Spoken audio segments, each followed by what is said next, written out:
నమస్తే. ఇప్పుడు మీరు చూడబోతున్న వీడియో ఖచ్చితంగా మీకు ఉపయోగపడుతుంది, నచ్చుతుంది కూడా. మరి మీకు నచ్చిన విషయం నాకు తెలియాలి అంటే ఈ వీడియోని మీరు లైక్ చేయాలి, షేర్ చేయాలి, అలాగే మన ఛానల్‌ని సబ్స్క్రైబ్ చేయాలి. మీ సపోర్ట్‌ని నాకు అందిస్తారు కదూ! ఓకే.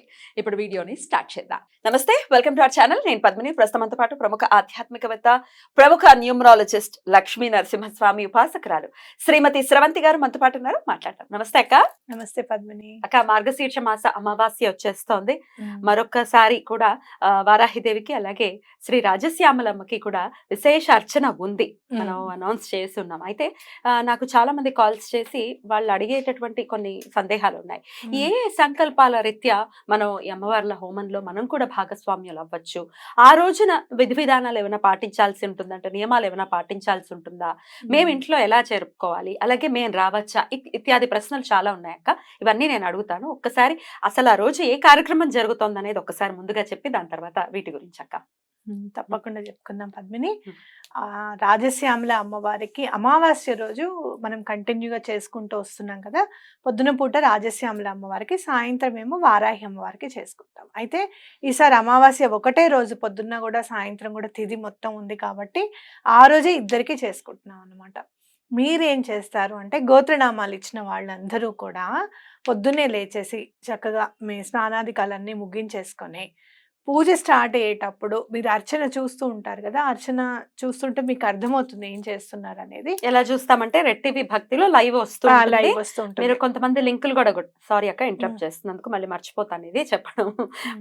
అయితే ఈ రెడ్ టీవీ భక్తిలో మీరు సబ్స్క్రైబ్ అయ్యి ఉన్నారు ఆల్రెడీ. ఒక్కసారి లైవ్ మన వీడియోస్ అన్ని వస్తాయి, హోమ్ వీడియోస్, ప్లేలిస్ట్, దాని పక్కన లైవ్ అనే ఆప్షన్ ఉంటుంది. అక్కడికి వెళ్ళండి, లైవ్ వస్తుంది. పొద్దున్న 11 o'clock కి సుమారుగా ఫస్ట్ రాజశ్యామల మాతకి సంబంధించిన అర్చన మొదలవుతుంది. 10 నుంచి 11 లోపల ఎప్పుడైనా మొదలవుతుంది. మీరు పెట్టుకొని ఉండండి. అయితే అప్పుడు రాజశ్యామల అమ్మవారిది శ్యామల దండకం అని ఉంటుంది. అది చదువుకుంటూ ఉండండి. చక్కగా ఒక 11 సార్లు చదువుతామనో, ఒక 3 సార్లు చదువుతామనో, ఒక 5 సార్లు చదువుతామనో మీ ఇష్టం. 11 సార్లు చదివితే చాలా మంచిది. అనుకున్న పనులన్నీ నెరవేరుతాయి. అయితే రాజశ్యామల అమ్మవారికి, వారాహి అమ్మవారికి కూడా కలిపి 3002 రూపాయలు తీసుకోవడం ఏంటి అంటే, ఎలాంటి సమస్యలైనా కూడా వీళ్ళిద్దరి ద్వారా తీరిపోతాయి అన్నమాట మనకి. లలిత అమ్మవారేమో అమ్మవారి స్వయంగా ఆవిడే తన రాజముద్రిక ఇచ్చారనమాట శ్యామల అమ్మవారికి.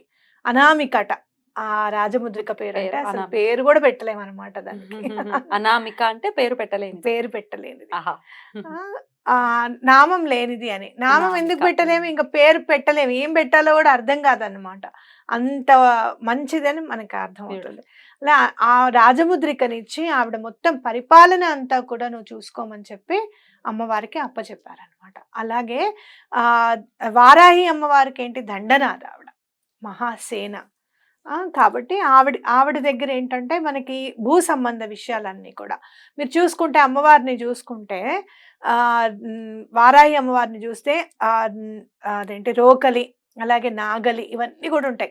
అంటే వ్యవసాయానికి సంబంధించిందంతా కూడా ఉంటుంది. నేను ఎప్పుడు చెప్తాను, సంసారం అనేది ఒక వ్యవసాయం అయితే భార్యాభర్తలు ఇద్దరు జోడ ఎట్లవుతాయి కనుక అమ్మవారి దయ వల్ల అన్ని అమిరిపోతాయి, పంట పండుతుందని మనం చెప్పుకోవచ్చు అనమాట.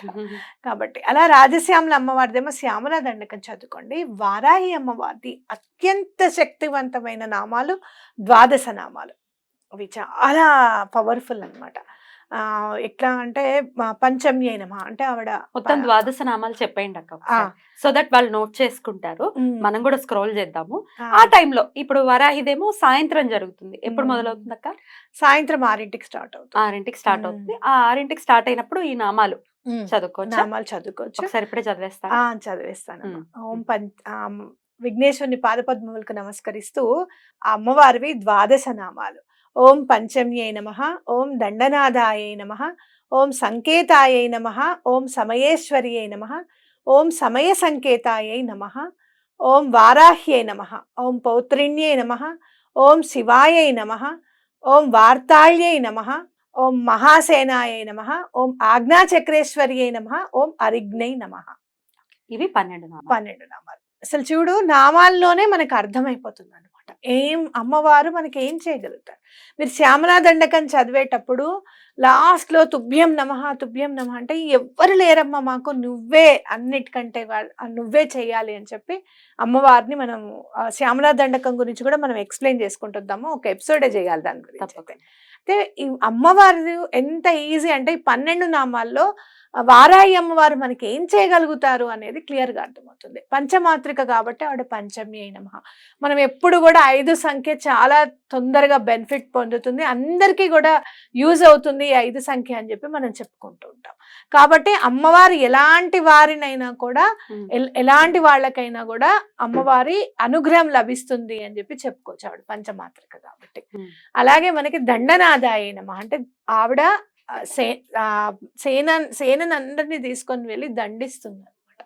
ఆ దండనకే భయం ఎవరైనా మనుషులు శత్రువులు ఎవరైనా ఉంటే ఆవిడ ఏం చేయక్కర్లా, చూస్తేనే భయపడిపోవాలన్నమాట. సంకేతాయ నమః అంటే మనకి ఏమన్నా కానీ సంకేతాలు ఇస్తూ ఉంటుంది అమ్మవారు అని చెప్పుకోవచ్చు. సమయేశ్వరి అయినమా, ఏ సమయానికి ఏం చెయ్యాలి అనేది కూడా అమ్మవారు చేసి చూపిస్తారు, మనకి స్ఫురణకి కలగజేస్తారు. సమయ సంకేతాయ నమః సమయాన్ని కూడా తెలియజేస్తుంది ఆవిడ. అందుకనే ఆవిడకి స్వప్న వారాహి అని కూడా పేరుంది.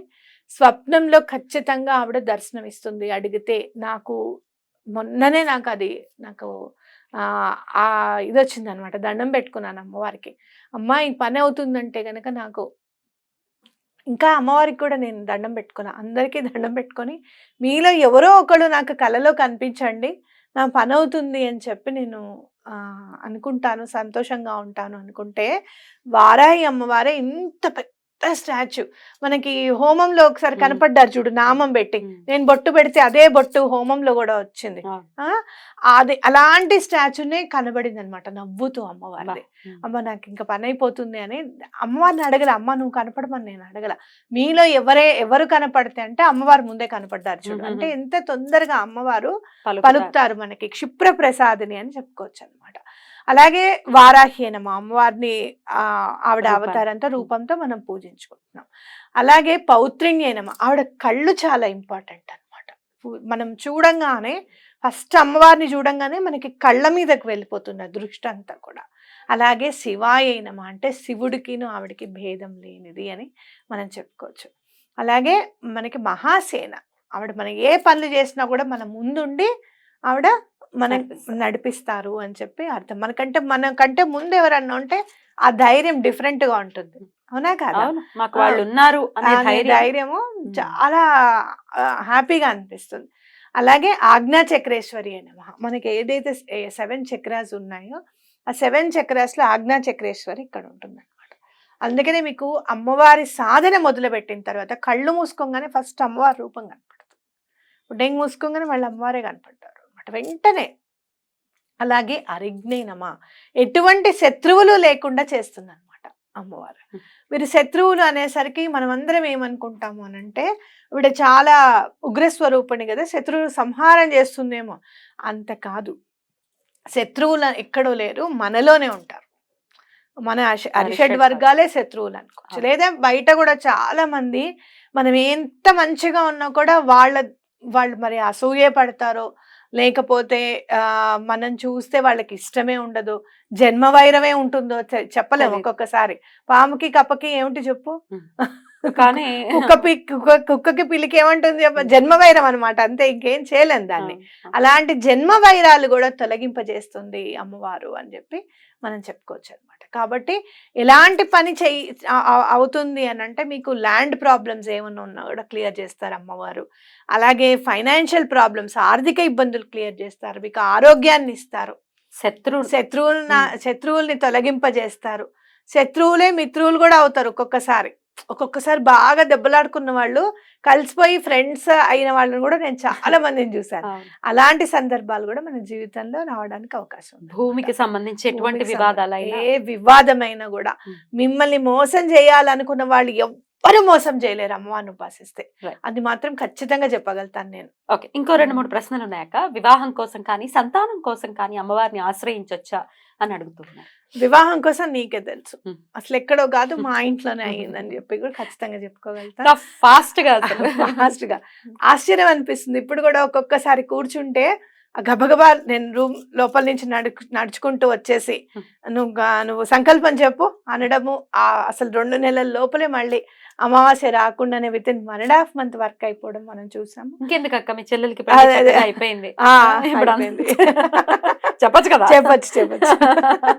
చక్కగా మీ చెల్లెలకి చక్కటి వివాహం జరిగింది. చాలా అసలు మేము కళలో కూడా అనుకోలేదు, ఎప్పుడు కూడా కళలో కూడా నేను ఎప్పుడు అనుకోలేదు ఎట్లా నేను ఈ బాధ్యత తీర్చుకోవాలి అని చెప్పి చాలా సతమతం అయిపోతూ ఉండేదాన్ని. నేను పిల్లల కన్నా పెళ్లి చేసి పంపించేస్తాం కదా, ఎట్లా ఇది మ్యారేజ్ చేయాలి, ఎలా చేయాలి అనుకోవడము.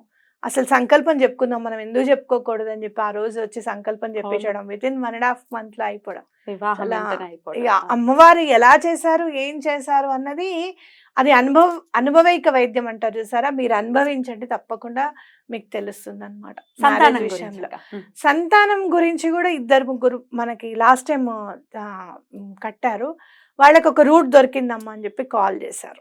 ఓకే, అలాగే ఇప్పుడు మీరు ఏమన్నా మరి చాలా పెద్దవాళ్ళు అయిపోయి మీరు ఏమైనా IVF-లకి వాటికి వెళ్తే అలా వెళ్ళొద్దని నేను చెప్పను, అది వెళ్ళింది మీకు సక్సెస్ అవుతుందని మనం చెప్పుకోవచ్చు అనమాట.